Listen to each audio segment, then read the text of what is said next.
Alors les amis, nous sommes toujours honorés de votre présence dans cette émission du Club 700. Et l'émission est très spéciale, comme toujours, parce que nous avons avec vous le pasteur Luc qui est votre ami, mais nous avons déjà un autre ami, c'est le professeur Samuel. Mais je ne vais pas encore donner toute la carte qui concerne le professeur Samuel aujourd'hui, peut-être à la fin je vais le faire. Mais aujourd'hui encore, bienvenue d'abord. Merci. Et vous êtes content d'être là? Bien sûr. Il y a tellement de gens qui vous suivent, et surtout en Afrique, hein, professeur? C'est très bien. Beaucoup de personnes en Afrique. Et il n'y a pas très longtemps, on a un peu parlé sur un sujet, l'écologie. Et vous avez donné la différence entre l'écologie et l'écologisme. Aujourd'hui, on vit dans un monde qui y a beaucoup de revendications, surtout sur le plan écologique. On entend tout, mais je ne veux pas vous dire qu'en Afrique, ça fait du fort là-bas, beaucoup plus en Europe. Mais nous voulons faire un peu la différence parce qu'on ne veut pas être surpris. Qu'est-ce qu'il y a derrière toutes ces revendications, professeur? Il faut vraiment que nos amis africains se prémunissent et qu'ils fassent attention, parce que nous, en Europe, on n'a pas fait attention à tout cela. On n'a pas fait attention à ce qui a été annoncé depuis très longtemps. En 1967, le professeur Lynn White Jr. a écrit un article, il était professeur en Californie, d'histoire du Moyen-Âge, a écrit un article dans le magazine Science intitulé « Les racines de la crise écologique ». Et selon lui, les racines de la crise écologique remontent à Genèse 1, 28, lorsque Dieu dit que l'homme doit dominer la nature. Et Lynn White explique que la crise environnementale que nous vivons, c'était tout au début de la crise environnementale en 1967. Cette crise environnementale résulte de l'axiome chrétien que l'homme doit dominer la nature. Et il continue en disant, puisque la racine du mal, c'est le christianisme qui dit que Dieu doit dominer la nature, c'est une religion, nous devons créer une nouvelle religion, qu'on l'appelle ainsi ou non. Donc, le fondateur, un des fondateurs, il y en a plusieurs, un des fondateurs de l'écologisme s'en prend dès le début à Dieu. Et il s'en prend à la parole de Dieu. Donc, on doit faire attention parce que nos amis africains ne sont pas encore intoxiqués par cela. Mais s'ils ne font pas attention, ils vont tomber comme en Europe en disant « tout ça va mal à cause du principe que Dieu a demandé à l'homme de dominer la nature ». Vous vous rendez compte que c'est vraiment une attaque contre la foi chrétienne, contre le judéo-christianisme. Oui. Pasteur Luc, vous entendez ce que le professeur dit? Bien sûr. Et puis, cette histoire, j'ai dit que c'est pas tout le monde qui la connaît, mais c'est vraiment une véritable frénésie aujourd'hui. Tout à fait. Et moi, par contre, quand je lis la Bible, je vois ce qu'il est écrit ici dans le psaume 8.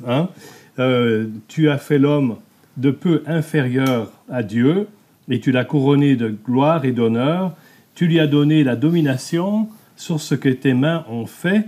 Tu as tout mis sous ses pieds, les brebis comme les bœufs, et même les animaux sauvages, les oiseaux du ciel et les poissons de la mer, tout ce qui parcourt les sentiers des mers. Éternel notre Seigneur, que ton nom est magnifique sur toute la terre. Amen. Donc, si c'est le cas que Dieu nous a demandé de dominer sur ces animaux et sur la terre, c'est pas pour la détruire, mais c'est pour justement pouvoir faire en sorte qu'elle porte des fruits dont nous avons besoin pour nous nourrir et pour vivre. Alors, professeur Samuel, dites-moi, moi j'ai toujours cette question-là. Est-ce que c'est orienté, je veux dire, les revendications actuelles qu'on entend, est-ce que c'est orienté vers quelque chose? Qu'est-ce qui est derrière cela?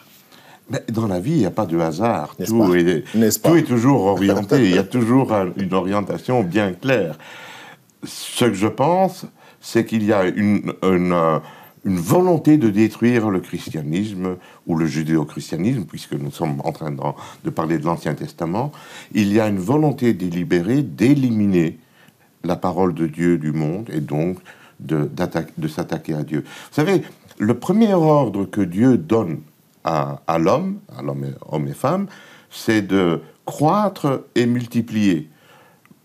Pour obéir à cet ordre, croître et multiplier, il faut travailler.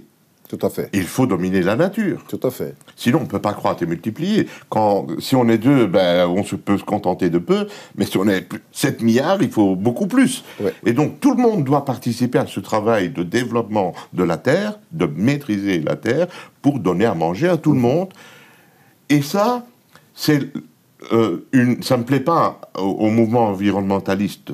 Et c'est pour ça qu'il faut ouvrir les yeux, parce que derrière tout ça, il y a une volonté de réduire la population humaine, de maintenir la population dans un état de stagnation pour ne pas augmenter la pression sur la nature. Leur logique, c'est de dire, on ne peut pas continuer comme ça, donc il faut limiter la population, et on va vers l'euthanasie et l'avortement pour ne pas avoir plus de personnes sur Terre qui vont exploiter la Terre. La finalité est d'adorer la terre, la nature, plutôt que d'adorer Dieu. Donc c'est un culte. C'est un culte. Une nouvelle religion. Une nouvelle religion. Alors, en vous entendant parler, vous êtes un homme de science, et en même temps chrétien, et vous avez écrit ce livre, Chrétien écolo, avec un gros point d'interrogation.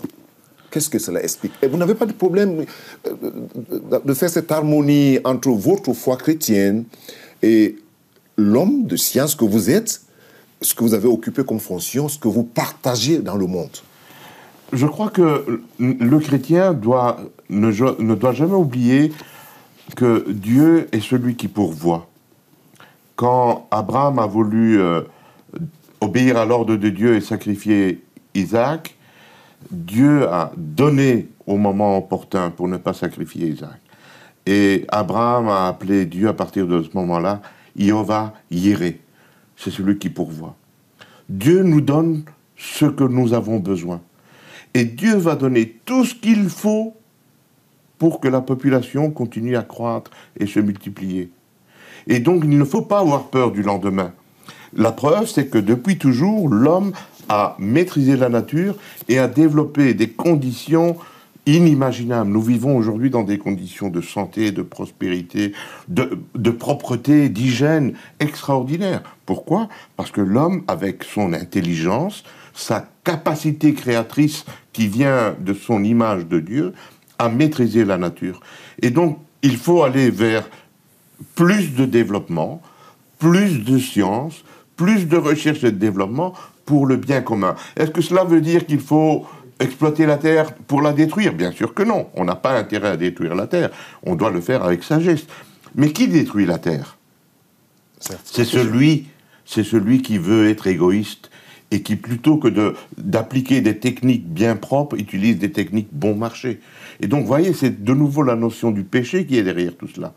Parce que si l'homme respecte la parole de Dieu, il ne va pas détruire la terre. Mais s'il est pécheur, il va polluer beaucoup trop, détruire beaucoup trop. Pourquoi? Pour gagner de l'argent, tout simplement, pour s'enrichir. Et ça, c'est le contraire, évidemment, de la parole de Dieu. Alors, Pasteur Luc, est-ce qu'il n'y a pas aussi comme créé une sorte de peur dans le cœur des gens aujourd'hui avec tout à fait. Je pense que, en fait, moi, ça me fait penser à ces religions anciennes où on adorait la terre et le soleil et la nature, et je pense qu'on retourne de plus en plus vers ce genre de choses. Et comme le titre de votre livre l'indique, le retour au paganisme, c'est ça, c'est adorer la terre, adorer la nature, etc. Pourquoi? Parce que quand l'homme ne veut plus respecter Dieu, accepter Dieu, il se tourne vers d'autres choses et il adore la terre et la nature. Mais en ce qui concerne la crainte du lendemain, Dieu ne nous a pas donné un esprit de crainte ou de timidité, comme il est écrit. Un esprit de force, de puissance et de sagesse. Si on a la sagesse et on utilise cette sagesse, on pourra cultiver cette terre à bon escient et ne pas la détruire, justement. Alors, Romains 1 le dit, ils ont préféré adorer la création plutôt que d'adorer le Créateur. Voilà.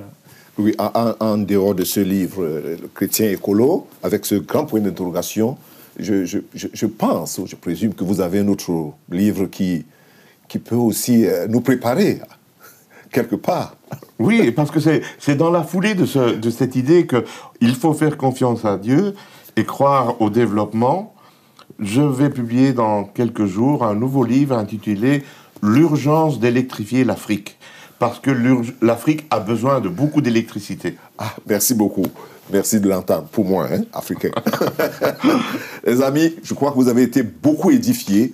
C'est bien d'apprendre dans le Club 700. Vraiment, c'est riche. Mais ne nous quittez pas tout de suite.